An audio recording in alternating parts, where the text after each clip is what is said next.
My name is Andrew Moyer. In this tutorial, I'll show you how I created this vector illustration with two-point mechanical perspective.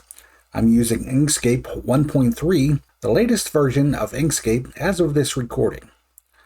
I see lots of amazing traditional and digital art that often lacks proper perspective. For example, the different angles of a building or a room look wrong. A person's body looks like it doesn't fit in their environment, or a scene's elements look pasted together from different scenes. An artist often knows something looks wrong, but doesn't know why. Some basic knowledge of mechanical perspective can help these issues. I'll give an overview of three basic forms of perspective: 1-point, 2-point, and 3-point perspective. These methods enable an artist to render believable depth and accurate representation of objects in the scene. Then I'll explain how I built the perspective for this scene with 2-point perspective. I used a base shape to design this room around, which has horizontal lines, vertical lines, and 45-degree angles. I'll show you how to use two different tools to put the base shapes into perspective, how to use the base shape angles to establish the horizon line and the various vanishing points, and how to project lines from the vanishing points through the base shape to build various elements of the illustration.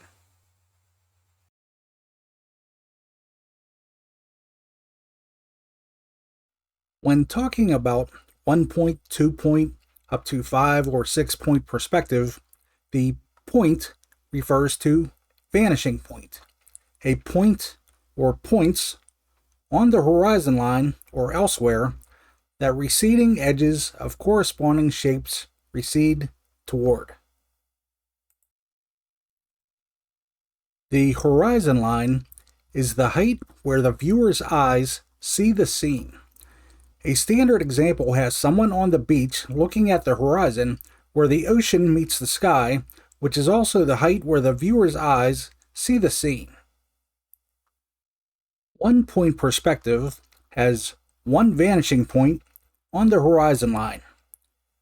Front shapes remain flat and one-dimensional. Side, bottom, and top shapes recede to the vanishing point.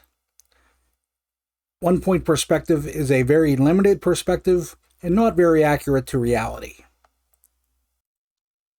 2-point perspective has two vanishing points, one on the left and one on the right, on the horizon line. Vertical edges remain straight up and down. Top, side, and bottom shapes recede toward a corresponding left or right vanishing point on the horizon line. Objects drawn far away from the horizon line or vanishing points, or on the wrong side of the vanishing points, get distorted. This shape was projected outside the vanishing point and has no corresponding vanishing points on this side of the shape, and is flaring out away from the scene and is incorrect.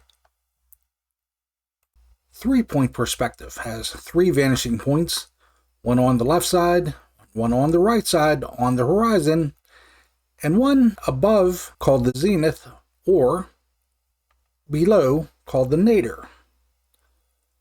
All angles recede to vanishing points.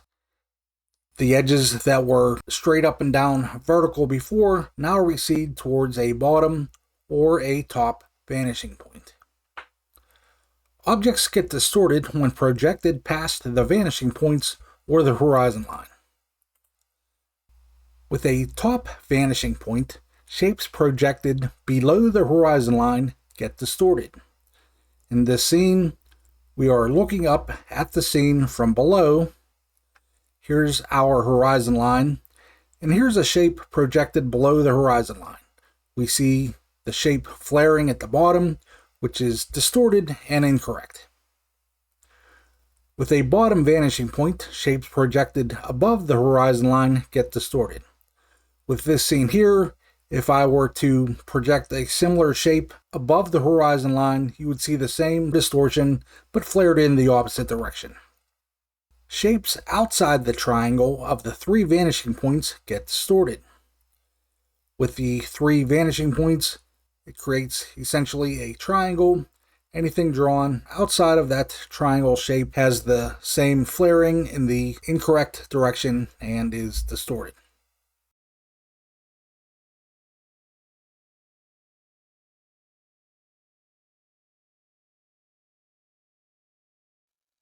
I decided I wanted to create a room in two-point perspective designed around a base shape. I created this octagonal shape and then realized not only would I have to plot for the horizontal and vertical angles, but also these 45-degree angles.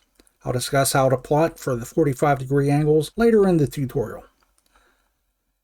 Inkscape has two methods to turn a flat shape into a perspective shape.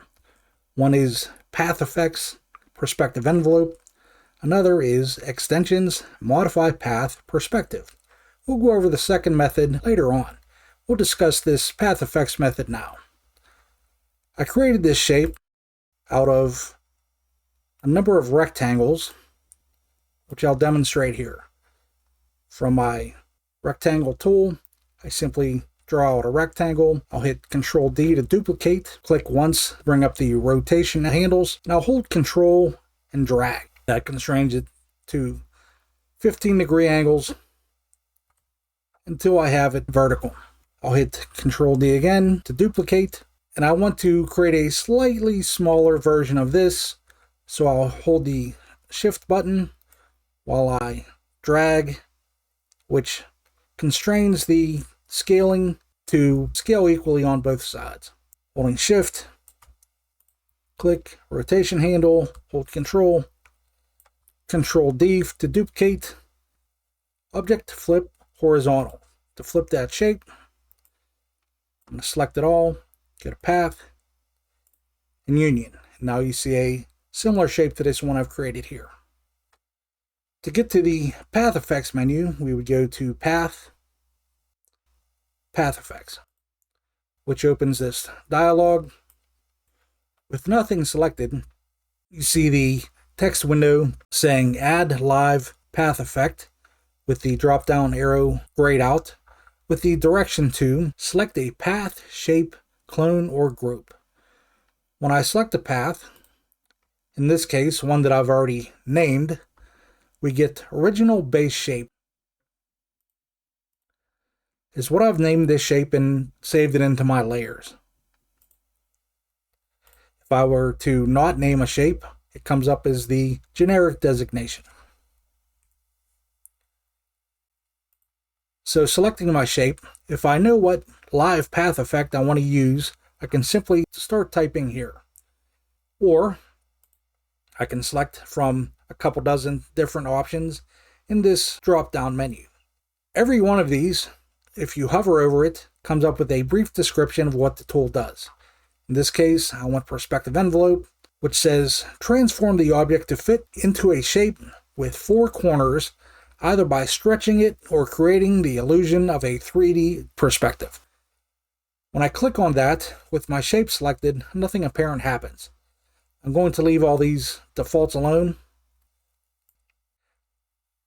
And when I click on my node tool or hit the N key, you see all of the individual nodes and also these four additional nodes in the corners of the bounding box, which when I start to drag them out, I can see how I can now begin to create a perspective shape. As I discussed before when talking about two-point perspective, we want to keep our vertical angles straight up and down. So to do that, I'm going to go to View and bring up my rollers. Then I'm going to drag guidelines to create left and right guidelines. What that'll help me do is constrain my angles to vertical, straight up and down. Also, it helps if I toggle on my snapping.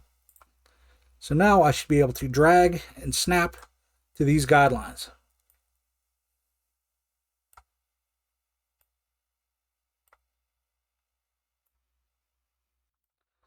Now I've started to create this shape. I have an idea of what I want it to look like. I know I want my horizon line through this area here. I want these angles to meet my horizon line, not too far away from the base shape. So with that in mind, I'll manipulate this shape. If I see my snapping isn't amazing, I could either go into my preferences and mess with the numbers there, or I can simply hold Control to constrain the vertical or horizontal movement of these nodes as I drag. This shape here is close to what I want. As I have this shape selected, you can see that the base shape here has the nodes highlighted. If I were to click off this shape, you no longer see the base shape. You don't see the base shape until I hover over the line and it flashes briefly, or I select the shape. I cannot manipulate my base shape at all from the perspective shape, but I can manipulate my perspective shape from the base shape, as this is a live path effect. I'll Control Z out of that. And I think now that I have this shape the way I want it, I'm going to turn this into a path. The way to do that is to go to Path, Object to Path. And we see now that this is a path. There's no longer a base shape, and the only way to manipulate this shape is through the nodes here.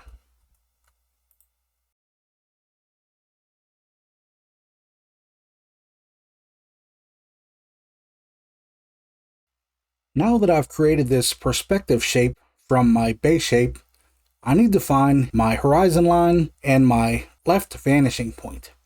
The way to do that is to project lines from these what were formerly horizontal angles, which will recede to a point here where they should overlap, and I should be able to find my horizon line and my left vanishing point. These horizontal lines here now correspond to these lines here. So what I'm going to do is I'll start with my node tool. And I'm going to go to this Show Transformation Handles for Selected Nodes option and activate that. I'll also make sure my snapping is toggled on. From here, I'm going to hit the B key to get my pen tool. And I'll simply draw a line and hit enter. So what the transformation handles for selected node option allows me to do is have these transformation handles on a path where I can simply grab the handles or click and rotate or skew, or any number of things I could do, like with a regular rectangle or ellipse or any of these other shapes. What the snapping allows me to do is snap the ends to the various paths, and that will allow me to extend this path over into this area, which I'll do for all of the horizontals, and where they overlap and intersect, that should designate my horizon line and my left vanishing point. I'll hit Control A for select all. I'm going to click on this transformation handle next to the node in the direction that I want to project in. I'll click and hold and click the Control key and drag. Hitting Control will help me constrain the path into the angle that I'm projecting in, like so. I want to do this a few more times, so I'll hit Control A, Control D, find my next horizontal, Control A, click, drag, hold Control, and you see my lines intersect. Hopefully all of these horizontals will intersect in the same place. Control D,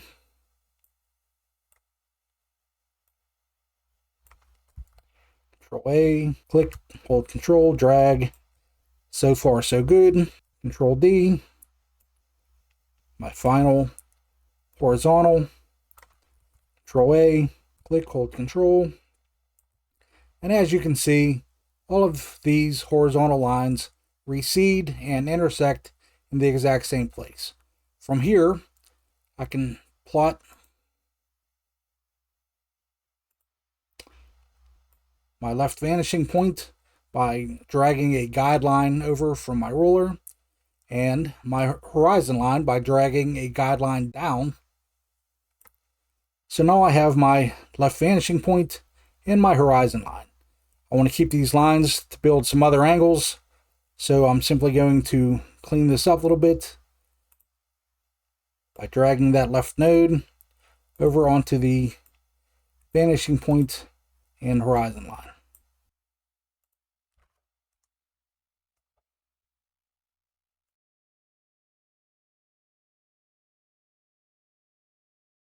Now that I have my left vanishing point and my horizon line, I need to figure out where my right vanishing point is going to be. To do that, I should have some idea how big my scene will be. So I'm going to make a rectangle. I don't mind cutting off some of my shape, but I want you to be able to see walls because I have details I want to put there, my ceiling, and my floor. I also have this shape that I want to use as a floor element here to help for visual design for this room. So I think this shape for my room will be fine. I want to plot my right vanishing point about the same distance from the edge of my scene as my left vanishing point. So I'm going to grab a guideline. Here's the edge of my scene, and about this far away, I'll put the right guideline, which will be my right vanishing point. I'm going to turn my snapping back on. I'm going to grab some of these lines, Control A, Control D. I'll put this on my right vanishing point. This space here, there'll be floor here, floor here. This is where the floor will connect to this wall. Control A to select all. Click, drag, hit Control to constrain. Again, I'll have a wall here. This is my floor. This is where the wall connects to the floor. Control D to duplicate. I'll snap it here. Control A, drag, press Control. And here's a square for a design element for this room.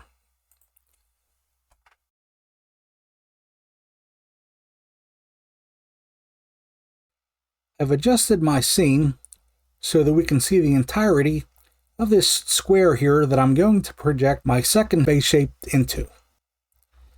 And now we're going to look at extensions, modify path, perspective. For this method to work, there's a couple tricks to it.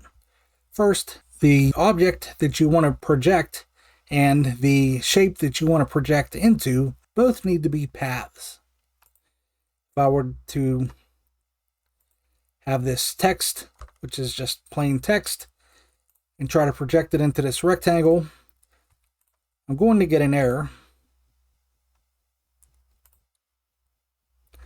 It tells me my first object is not a path, and to use path object to path.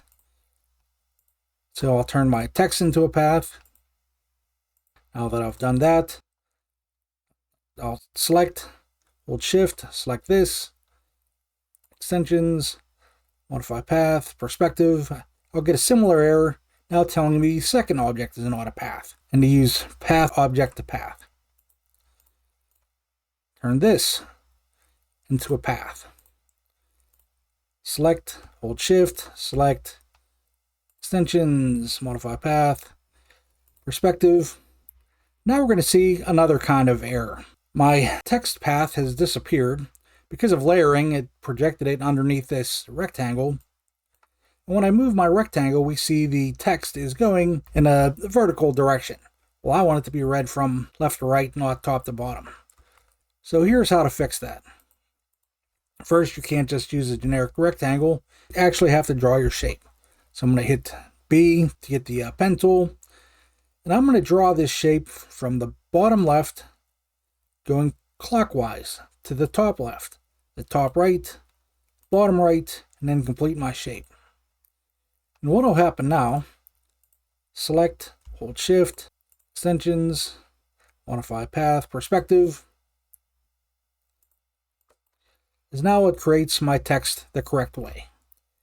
And you have to do this clockwise starting at the bottom left, top right, bottom right, and complete your shape. Now you only need to do that if you need your object that you're going to project to be read a certain way. With this particular shape, it could be turned and it doesn't matter. It's the same shape no matter which way you turn it. I'll create this shape, but I'll still start from the bottom left, top right, bottom right, complete my shape. I'll select my shape, hold shift, select again.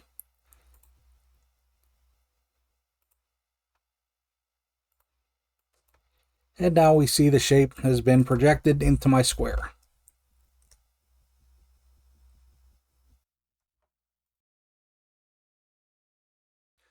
But now we have to plot these 45-degree angles. These two angles go in the same direction, and these two angles go in the same direction. I'm going to introduce something called the vertical vanishing line.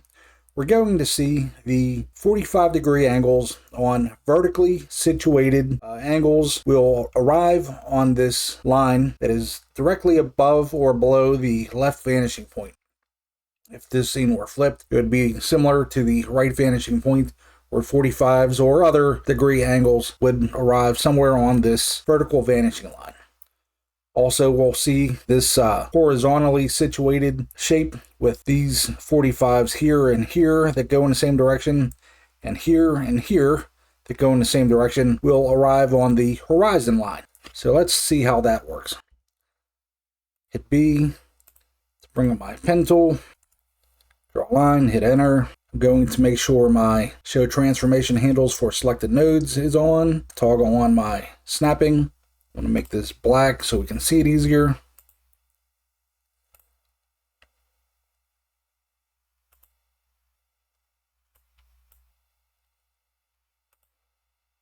So now I will snap to one of these 45-degree angles.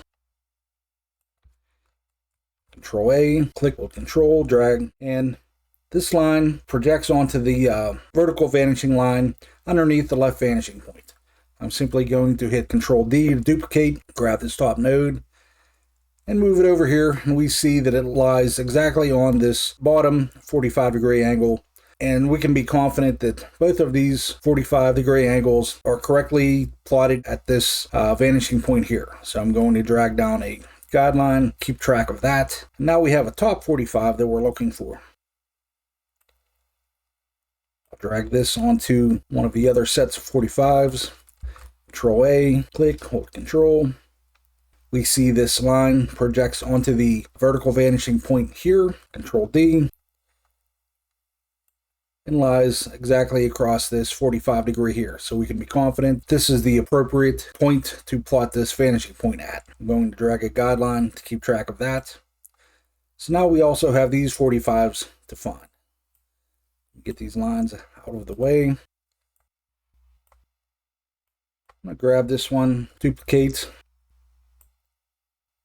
start with this angle here, hold Control, manipulate my scroll wheel so I can zoom in and make sure I'm on that line. Zoom back out, Control A, drag, hit Control to constrain, and we see how that line projects onto the horizon line.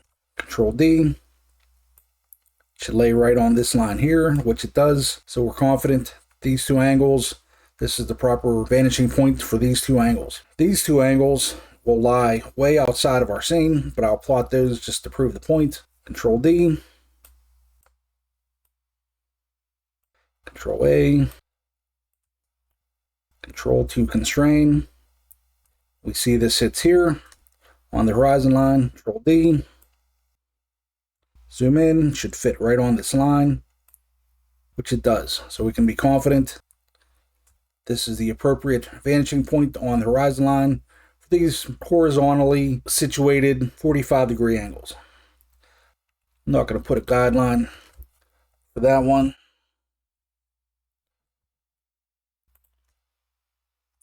I can put a guideline for this one here if I want to keep track of it.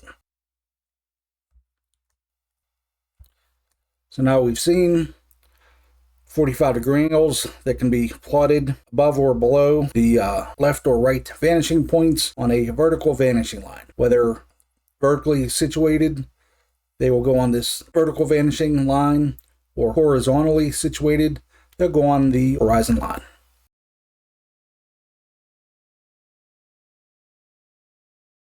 I'm going to give a bare bones demonstration of how to start building a room now that we've put together all our vanishing points and horizon lines and figured out how to put these base shapes in perspective. So I'm going to go to my right vanishing point and drag out a bunch of guidelines.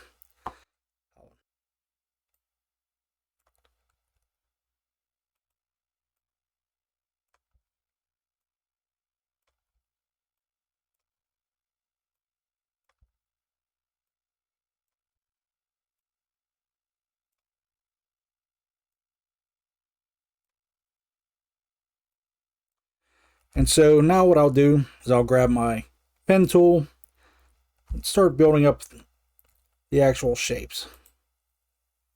With my snap on, I'll start clicking, drawing out the shapes.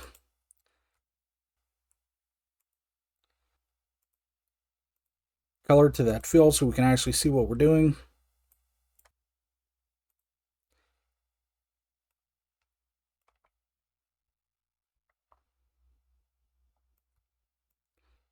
And you don't have to draw every single one of these shapes. You can draw one and then duplicate and drag the shapes, which I'll do now. Since this will be a 45-degree angle, I need to get my bottom 45 the vanishing point guide, drag that up to create that edge. Control A, Control D. This goes to the left vanishing point. So I need that guide.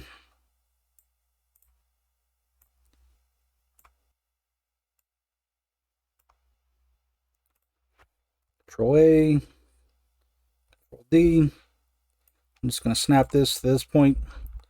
My down arrow a few times. Hold Control. Click and drag. Now, because of the way I built this wall, this corner here actually obscures the top of this shape.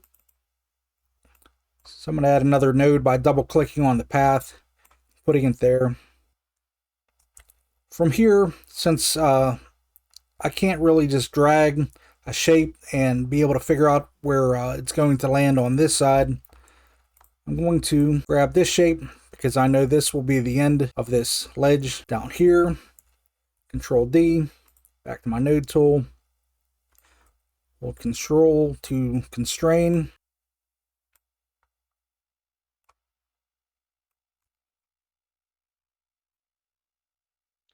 And then from here, this is a 45. I'm going to need my top 45 for that. Grab this guideline.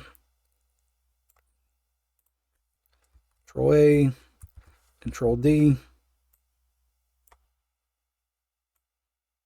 And so far I have this forward-facing ledge, the place where my monitors will go, more monitors, an underneath ledge, computer bank ledge. Throw this floor in here.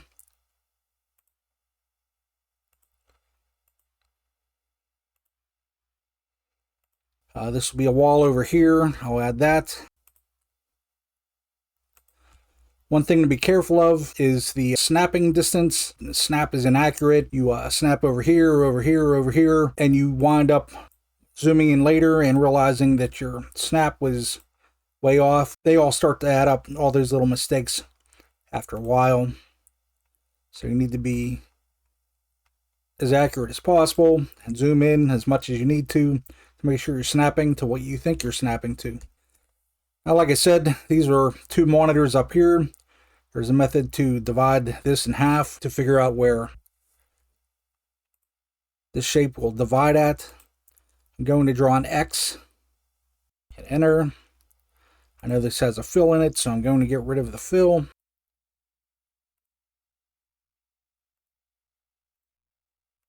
And where this X intersects, I know when I drag up the 45, that'll divide that in the middle of that shape. Bottom 45, grab the guideline, snap to the middle. I'm going to raise that line up to the top so we can see it. Control A, grab the handle, Control to constrain, and drag it out. And I know that's the center of this shape. I'm going to select all, Control D, move the duplicate over to the left, take my original, move it over to the right. Now I have two separate shapes. I'm going to drop this down a few layers. And you can use this X method as many times as need be, provided these are even numbered divisions. Like if I want another division here, I simply drag over the edges of my X, find the middle again, Control A, Control D, and there we go. So now I've divided this shape. I can get rid of this X if I don't need it. So this is, like I said, a bare bones demonstration of how to use all these guidelines, plot your perspective. If I wanted to start some computer stuff down here, drag the top 45. I'm going to move that up to the top. And just start making squares and boxes and dragging lines and building up my detail between that and my right vanishing point. I can put all kinds of stuff in here for detail, and it's as simple as that. The rest is just putting time into the project.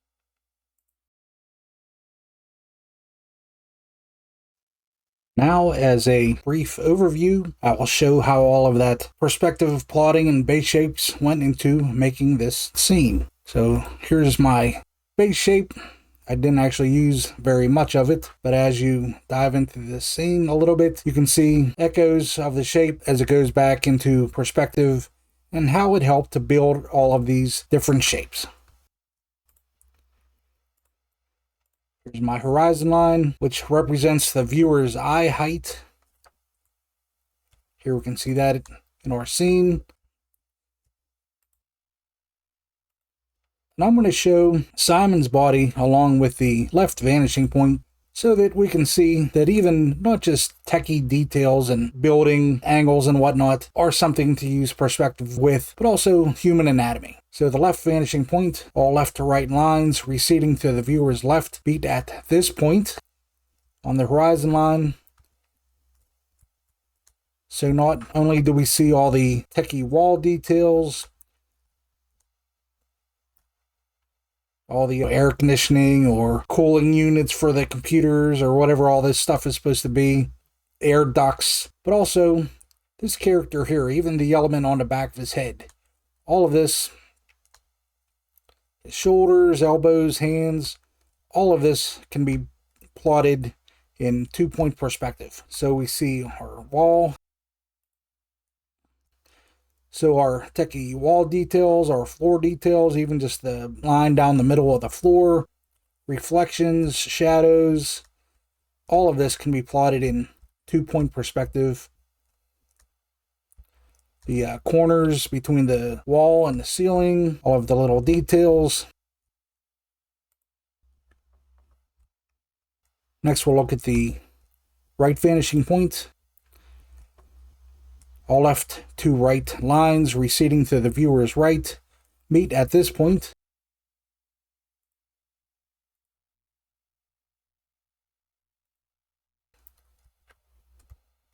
So all throughout the scene, we can see the cylinder object, reflections, shadows, all of this stuff can be plotted in 2-point perspective.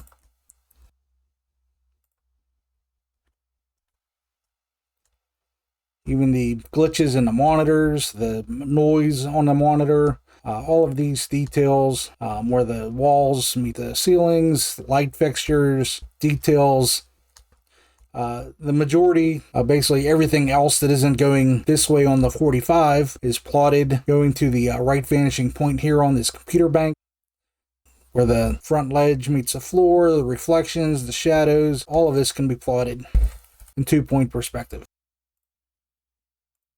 Speaking of the computer bank, all 45-degree angle lines receding to the viewer's top left meet at this point. So we see all of the angles, everything that doesn't go to the right vanishing point goes up here to the top 45-degree angle. It's the bottom left 45-degree angle, vanishing point. All 45-degree angle lines receding to the viewer's bottom left meet at this point. We don't see very much of the computer bank here, but what we do see is plotted correctly going to this bottom left 45. On the sort of opposite angle on the other side of the room, we see the frame around these monitors, the monitor division, like I showed how you can cut that in half with an X and plot in the middle. Even what they're viewing on the monitor is these lines, these angles are still plotted in 2-point perspective. Even Deathstroke, the middle of his mask, recedes to a bottom 45 vanishing point. So here's our other base shape that we plotted on the floor. This would all be similar if we had plotted this on the ceiling. All 45-degree angles receding to the horizon line meet at this point. And we can see the base shape, how all of these angles, they all recede to the horizon line vanishing point. And we also see our base shape and how we originally created that square to turn this shape into a perspective shape. And that's it. There was a lot of work, but it was worth it for me to be able to figure out how to do all this stuff in perspective. I learned a lot of things with plotting those 45s. I'm happy with the result.